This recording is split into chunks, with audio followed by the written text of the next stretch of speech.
today for the Gemstar Technology Singapore Trade Mission. Why have you joined Gemstar on this special mission? Our company has been interested in finding a way to participate in Southeast Asia since the very beginning when we first developed the technology platform. However, we didn't have a clear idea on how to go about that. Gemstar has basically partnered with us to find a way to do that, but also to use Singapore, I guess, as our landing pad in Southeast Asia. And it makes total sense because there are so many similarities to doing business in Australia, doing in Singapore.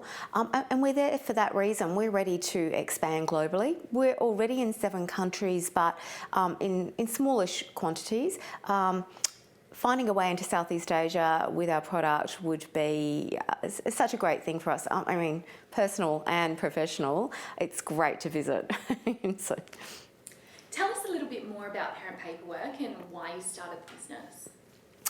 We started the business, so my partner in life and in business is David Eedle. He's the CTO and co-founder of ParentPaperwork. We also happen to be parents of 3 children. And we were receiving up to 30 paper forms across 8 to 10 weeks of the year that we were signing on behalf of our children. David collected them one day, lined them up along our kitchen bench, and the rows doubled back 3 times. And it's a source of irritation for parents. We went and spoke to a couple of friendly school principals. It's a source of irritation for them as well. It was actually that very basic, obvious thing, something in life what we found irritating. We investigated it further and we came up with a technology solution for it. As it is, we've found out that it's not just the forms that move between school and parents that are that source of irritation. There's still a lot of paper-based processes on the administrative side moving around inside a school. So we now have 2 modules, one the parent slips module and one the school forms module. Our goal is to replace paper forms in schools, full stop. ParentPaperwork is currently used across many schools globally. How is it transforming the way that permission is issued in schools? What are the economic and social impacts of what you're doing? So schools are the economic is obvious and you can cost it. So we look at our over 100 schools that we have at the moment, and the average amount of paper forms they're sending on behalf of students, or the amount of online forms they're sending, I should say, because they're using us now, it's around 30 per year. So in an average sized school, a school of 1,000 students, we're looking at 30,000 paper forms a year for schools who haven't taken this process online.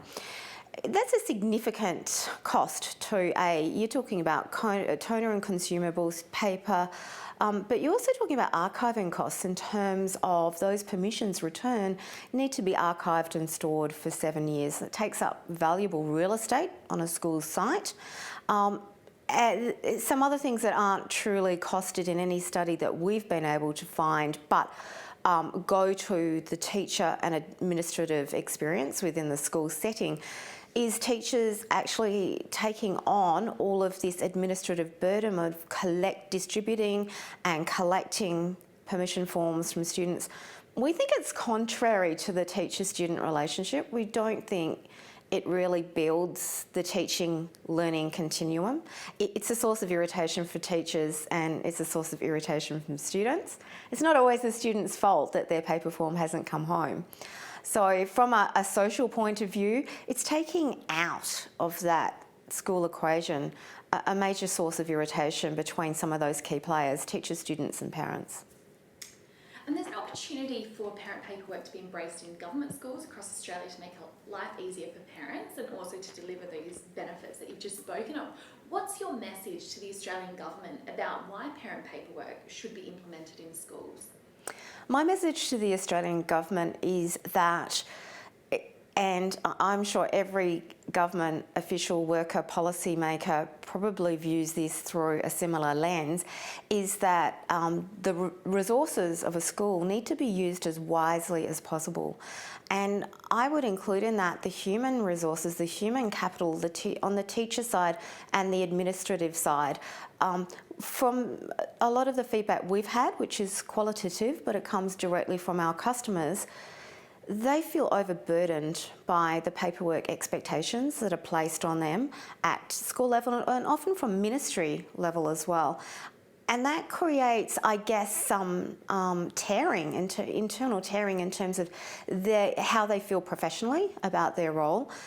Mainly teachers do want to do the job of teaching. Most of them have a master's in education. They've trained for a long time to be able to do this teaching thing, and the administrative burden takes them away from what we want them there for, is to teach. So I'd say to government, do what you can to enable teachers to teach and help them take some of this work not related to teaching off their plate. From your experience starting a technology company such as ParentPaperwork, what are some of your learnings and insights that you can share with other entrepreneurs who are perhaps just starting out in the space? That's a really interesting question. What my learnings on a startup journey, I've had multiple startup journeys. So in the past, with David, we've had some successful exits of other businesses we've done, online businesses. Our trajectory seems to follow this path called pushing a boulder up a very big mountain and not giving in. I know there's a bit of an orthodoxy out there that says you should fail fast. I don't look at it that way. I think it's much better to scope a problem that really is universal.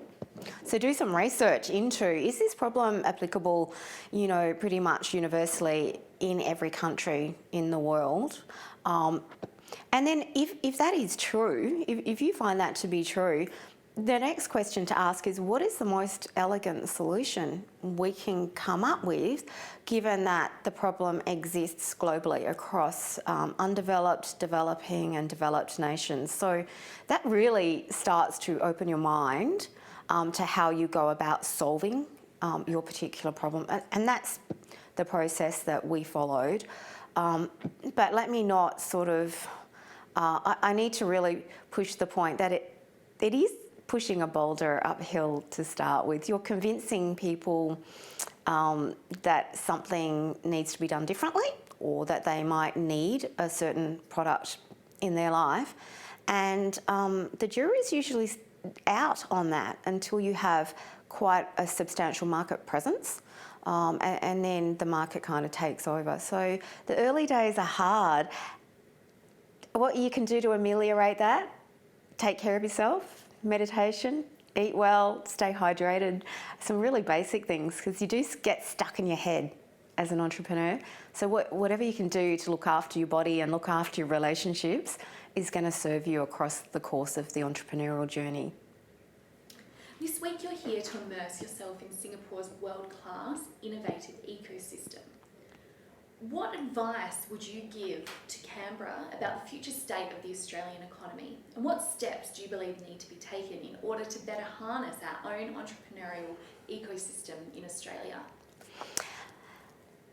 Giving advice to Canberra is something I'm not so comfortable with. I'm really not comfortable giving advice, and there's a reason for that. I'm an entrepreneur, and as you take a new business to market, you tend to kind of shift the market as it is now. It tends to move in response to you turning up. So I come from the entrepreneurial side, and I really encourage people who have that killer idea to give it a go, regardless of negativity and whatever dismissive comments have been made to them. But I do have an opinion, and I have an opinion that our federal government isn't doing anywhere near enough to move us out of a dig our resources out of the ground and ship them somewhere else economic model to let's create new value, new ways of doing things and commercialise those things and take them to the world. I think we're a bit stuck. I don't think the support and policy changes are anywhere near enough. And I look at Singapore and I think, oh my goodness, there is so much commitment here to innovation, to the people who live here, to human capital. There's so much we can learn.